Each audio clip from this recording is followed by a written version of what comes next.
नमस्कार दोस्तों, स्वागत है आपका A to Z स्टोरीज अद्भुत ऑफिशियल पर। साधु संत फकीर गुरु रहबरों की सदा ही जय जयकार। भैरव विज्ञान तंत्र सूत्र विधि 18 में शिव जी पार्वती से कहते हैं, किसी विषय को प्रेम पूर्वक देखो, दूसरे विषय पर मत जाओ, यही विषय के मध्य में आनंद। फिर से दोहराता हूं, किसी विषय को प्रेम पूर्वक देखो, दूसरे विषय पर मत जाओ, किसी दूसरे विषय पर ध्यान मत ले जाओ, यही विषय के मध्य में आनंद। किसी विषय को प्रेम पूर्ण देखो, प्रेम पूर्वक में कुंजी है। क्या तुमने कभी किसी चीज को प्रेम पूर्वक देखा है? तुम हाँ कह सकते हो, क्योंकि तुम नहीं जानते कि किसी चीज को प्रेम पूर्वक देखने का अर्थ क्या है। तुमने किसी चीज को लालसा भरी आंखों से देखा होगा, कामना पूर्वक देखा होगा, वे दूसरी बात है, वे बिल्कुल भिन्न विपरीत बात है। पहले इस भेद को समझो। तुम एक सुंदर चेहरे को, सुंदर शरीर को देखते हो और तुम सोचते हो कि तुम उसे प्रेम पूर्वक देख रहे हो, लेकिन तुम उसे क्यों देख रहे हो? क्या तुम उससे कुछ पाना चाहते हो? अगर चाहते हो तो तब वे वासना है। अगर तुम किसी से कुछ पाना चाहते हो तो कामना है, प्रेम नहीं। क्या तुम उसका शोषण करना चाहते हो? तब वे वासना है, प्रेम नहीं। तब तुम सच में ये चाहते हो कि मैं कैसे इस शरीर को उपयोग में ले आऊं, कैसे इसका मालिक बनूं, कैसे इसे अपने सुख का साधन बना लूं। बहुत से परिवारों में ऐसा ही होता आया है, सुख का साधन बन जाते हैं इंसान। वासना का अर्थ है कि कैसे किसी चीज को अपने सुख के लिए उपयोग में लाऊं। प्रेम का अर्थ है कि उससे मेरे सुख का कुछ लेना देना नहीं है। सच तो यह है कि वासना कुछ लेना चाहती है और प्रेम सदैव कुछ देना चाहता है। वे दोनों सर्वथा एक दूसरे के प्रतिकूल है। अगर तुम किसी सुंदर व्यक्ति को देखते हो और उसके प्रति प्रेम अनुभव करते हो तो तुम्हारी चेतना में तुरंत भाव उठेगा कि कैसे इस व्यक्ति को, इस पुरुष या स्त्री को सुखी करूं। समझो, ये फिक्र अपनी नहीं दूसरे की है। प्रेम में दूसरा महत्वपूर्ण है, वासना में तुम महत्वपूर्ण हो। वासना में तुम दूसरे को साधन बनाने की सोचते हो और प्रेम में तुम स्वयं साधन बनने की सोचते हो। वासना में तुम दूसरे को पहुंच देना चाहते हो, प्रेम में तुम स्वयं मिट जाना चाहते हो। प्रेम का अर्थ है देना, वासना का अर्थ है लेना। प्रेम समर्पण है, वासना आक्रमण है। तुम क्या कहते हो उसका कोई अर्थ नहीं। वासना में भी तुम प्रेम की भाषा काम में लाते हो, तुम्हारी भाषा का क्या मतलब नहीं। इसलिए धोखे में मत पड़ो, भीतर देखो अपने, और तब तुम समझोगे कि तुमने जीवन में एक बार भी किसी व्यक्ति या वस्तु को प्रेम पूर्वक नहीं देखा होगा।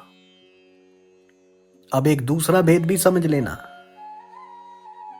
सूत्र कहता है कि किसी विषय को प्रेम पूर्वक देखो। असल में तुम किसी पार्थिव जड़ वस्तु को भी प्रेम पूर्वक देखो तो वे वस्तु व्यक्ति बन जाती है। तुम्हारा प्रेम वस्तु को भी व्यक्ति में रूपांतरित करने की कुंजी है। अगर तुम वृक्ष को प्रेम पूर्वक देखो तो वृक्ष पेड़ व्यक्ति बन जाता है। उस दिन में विवेक से बात कर रहे थे, उससे कहा गया, एक संत ने उससे कहा कि जब हम नए आश्रम में जाएंगे तो वहां हम हर एक वृक्ष को नाम दे देंगे, क्योंकि हर एक वृक्ष व्यक्ति है। क्या कभी तुमने सुना है कि कोई वृक्षों को नाम दे दे? कोई वृक्षों को नाम नहीं देता है, क्योंकि कोई वृक्षों का प्रेम नहीं करता है। अगर प्रेम करे तो व्यक्ति बन जाए, तब वे भीड़ का, जंगल का हिस्सा नहीं रहा, वे अनूठा हो गया।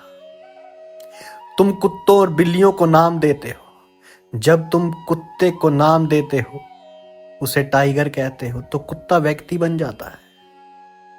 तब वे बहुत से कुत्तों में एक कुत्ता नहीं रहा, तब उसको व्यक्तित्व मिल गया। तुमने निर्मित कर दिया।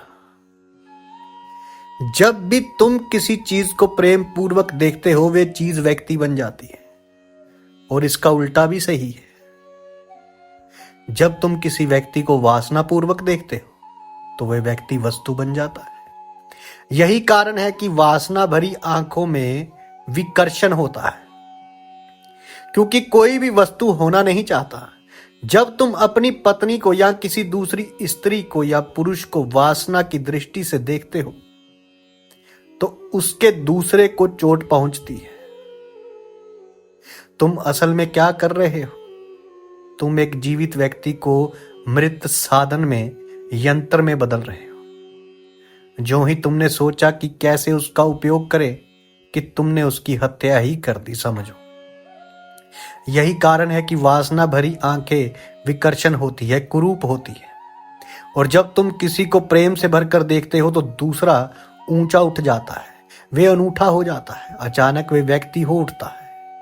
एक वस्तु बदली जा सकती है, ठीक उसकी जगह वैसी ही चीज लाई जा सकती है, लेकिन उसी तरह एक व्यक्ति नहीं बदला जा सकता। वस्तु का अर्थ है जो बदली जा सके, व्यक्ति का अर्थ है जो नहीं बदला जा सके। किसी पुरुष या स्त्री के स्थान पर ठीक वैसा ही पुरुष या स्त्री नहीं लाई जा सकती। हर एक व्यक्ति अनूठा है, वस्तु नहीं। प्रेम किसी को भी अनूठा बना देता है। यही कारण है कि प्रेम के बिना तुम नहीं महसूस करते कि मैं व्यक्ति हूं। जब तक कोई तुम्हें गहन प्रेम न करे, तुम्हारे अनूठेपन का एहसास ही नहीं होता। जब तक तुम भीड़ के हिस्से हो, एक नंबर, एक संख्या हो, और तुम बदले जा सकते हो। यह सूत्र कहता है, शिव पार्वती से कह रहे हैं, किसी विषय को प्रेम पूर्वक देखो। ये किसी विषय या व्यक्ति में कोई फर्क नहीं करता, उसकी जरूरत नहीं है, क्योंकि जब तुम प्रेम पूर्वक देखते हो, तो कोई भी चीज व्यक्ति हो उठती है। यहां देखना ही बदलता है, रूपांतरित करता है। तुमने देखा हो या ना देखा हो, जब तुम किसी खास कार को समझो वे फिएट है, चलाते हो, तो क्या होता है? एक ही जैसे हजारों हजार फिएट है, लेकिन जब तुम अपनी कार को प्रेम करते हो, अनूठी हो जाती है, व्यक्ति बन जाती है, उसे बदला नहीं जा सकता। एक नाता, रिश्ता निमृत हो गया। अब तुम इस कार को एक व्यक्ति समझते हो। अगर कुछ गड़बड़ हो जाए, जरा सी आवाज आने लगे, तो तुम्हें तुरंत उसका एहसास होता है। और कारें बहुत तुनक मिजाज होती हैं। तुम अपनी कार के मिजाज से परिचित हो कि कब वे अच्छा महसूस करती है और कब बुरा। धीरे धीरे कार व्यक्ति बन जाती है। क्यों? अगर प्रेम का संबंध है, तो कोई भी चीज व्यक्ति बन जाती है। और अगर वासना का संबंध हो, तो व्यक्ति भी वस्तु बन जाता है। और ये बड़े से बड़ा अमानवीय कृत्य है जो आदमी कर सकता है, कि वे किसी को वस्तु बना दे। किसी विषय को प्रेम पूर्वक देखो। इसके लिए कोई क्या करे? प्रेम से जब देखते हो, तो क्या होता है? पहली बात, अपने को भूल जाओ। अपने को बिल्कुल भूल जाओ। एक फूल को देखो और अपने को बिल्कुल भूल जाओ। फूल तो हो, लेकिन तुम अनुपस्थित हो जाओ। फूल को अनुभव करो और तुम्हारी चेतना से गहरा प्रेम फूल की ओर प्रवाहित होगा। और तब अपनी चेतना को एक ही विचार से भर जाने दो कि कैसे मैं इस फूल को ज्यादा खिलने दूं, ज्यादा सुंदर होगा, ज्यादा आनंदित होने में सहयोगी हो सकता हूं। मैं क्या कर सकता हूं? यह महत्व की बात नहीं है कि तुम कुछ कर सकते हो या नहीं। ये प्रासंगिक नहीं है। ये भाव कि मैं क्या कर सकता हूं, ये पीड़ा, गहरी पीड़ा की इस फूल को ज्यादा सुंदर, ज्यादा जीवंत और ज्यादा प्रस्फुटित बनाने के लिए मैं क्या करूं, ज्यादा महत्व क्या है। इस विचार को आने पूरे प्राणों में गूंजने दो। अपने शरीर और मन के प्रत्येक तंतु को इस विचार से भीगने दो। तब तुम समाधिस्थ हो जाओगे और फूल एक व्यक्ति बन जाएगा। दूसरे विषय पर मत जाओ। तुम जा नहीं सकते। अगर तुम प्रेम में हो तो नहीं जा सकते। अगर तुम किसी समूह में बैठे किसी व्यक्ति को प्रेम करते हो तो तुम्हारे लिए सब भीड़ भूल जाती है और केवल यही चेहरा बचता है। सच में तुम और किसी को नहीं देखते, उस एक चेहरे को ही देखते हो। सब वहां है लेकिन वे नहीं के बराबर है। वे तुम्हारी चेतना की महज परिधि पर होते हैं। वे महज छायाएं हैं। मात्र एक चेहरा रहता है। अगर तुम किसी को प्रेम करते हो तो मात्र वही चेहरा रहता है। इसलिए दूसरे पर तुम नहीं जा सकते। दूसरे विषय पर मत जाओ। एक के साथ ही रहो। गुलाब के फूल के साथ या अपनी प्रेमिका के चेहरे के साथ रहो और उसके साथ प्रेम पूर्वक रहो, प्रवाहमान रहो। समय हृदय से उसके साथ रहो, समग्र हृदय से उसके साथ रहो और इस विचार के साथ रहो कि मैं अपनी प्रेमिका को ज्यादा सुखी और आनंदित बनाने के लिए क्या कर सकता हूं। यही विषय के मध्य में आनंद। और जब ऐसी स्थिति बन जाए कि तुम अनुपस्थित हो, अपनी फिक्र नहीं करते, अपनी सुख संतोष की चिंता नहीं लेते, अपने को पूरी तरह भूल गए हो, जब तुम सिर्फ दूसरे के लिए चिंता करो, दूसरा तुम्हारे प्रेम का केंद्र बन गया है, तुम्हारी चेतना दूसरे में प्रवाहित हो रही है, जब गहन करुणा और प्रेम के भाव से तुम सोचते हो कि मैं अपनी प्रेमिका को आनंदित करने के लिए क्या कर सकता हूं, तब इस स्थिति में अचानक यही विषय के मध्य में आनंद, अचानक उत्पत्ति की तरह तुम्हें आनंद उपलब्ध हो जाता है। तब अचानक तुम केंद्रित हो गए। ये बात विरोधाभासी लगती है क्योंकि सूत्र कहता है कि अपने को बिल्कुल भूल जाओ, आत्म केंद्रित मत बनो, दूसरे में पूरी तरह प्रवेश करो। महात्मा बुद्ध निरंतर कहते थे कि जब तुम प्रार्थना करो तो दूसरे के लिए करो, अपने लिए नहीं, अन्यथा प्रार्थना व्यर्थ हो जाएगी।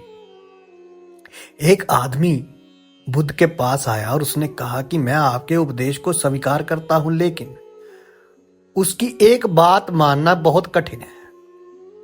आप कहते हैं कि जब भी तुम प्रार्थना करो तो अपने लिए मत सोचो, अपने लिए कुछ मत मांगो, सदा यही कहो कि मेरी प्रार्थना से जो फल आए वो सबको मिले, सबका भला, कोई आनंद उतरे तो वे सब में बढ़ जाए। उस आदमी ने कहा कि ये बात भी ठीक है, लेकिन कोई आनंद उतरे तो वे सब में बढ़ जाए।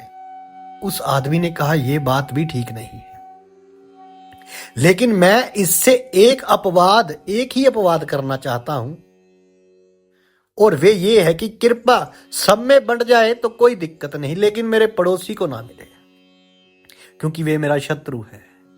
ये आनंद मेरे पड़ोसी को छोड़कर सबको प्राप्त हो। मन आत्म केंद्रित है।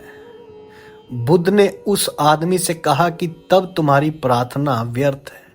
अगर तुम सब कुछ बांटने को तैयार नहीं हो तो कुछ भी फल नहीं होगा, और सब में बांट दोगे तो सब तुम्हारा होगा। प्रेम में तुम्हें अपने को भूल जाना है, लेकिन तब ये बात विरोधाभासी लगने लगती है। तब केंद्रित होना कब और कैसे घटित होगा? दूसरे में समग्र रूपेण संलग्न होने से। तुम स्वयं को पूरी तरह भूल जाते हो, और जब दूसरा ही बचता है तो तुम आनंद से, आशीर्वाद से भर दिए जाते हो। साधु संत फकीर गुरु रहबरों की सदा ही जय जयकार। जल्दी मिलते हैं एक नई वीडियो के साथ। तब तक के लिए आप सबका धन्यवाद।